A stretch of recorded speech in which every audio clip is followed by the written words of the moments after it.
Diyos, Ama naming nasa langit, Pangyawe, kami may nagkakaisang nagpapasalamat sa bagong buhay na kaloob mo sa lingkod ng si Sister Mylene sa kanyang kaarawan.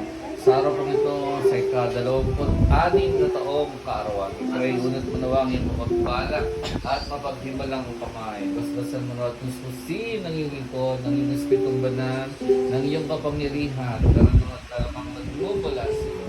Pinuputol namin lahat ng ugnayan sa kanyang buhay sa lahat ng tao, sa lahat ng di kalugod. We cut ungodly attachments and salty in Jesus Christ. We rebuke ungodly yoke. We depart the devil and the curse right now in Jesus Christ's name. Kung siyang patuloy na magkaloob ng lahat ng pangangailangan ng inyong lingkod, financially, materially, physically, spiritually. Pagkaloob ang lahat ng fruit and gifts of the Holy Spirit at ito ay itanim iyo at sa puso at tanim sa isipan at kumilos ng may kapangyarihan.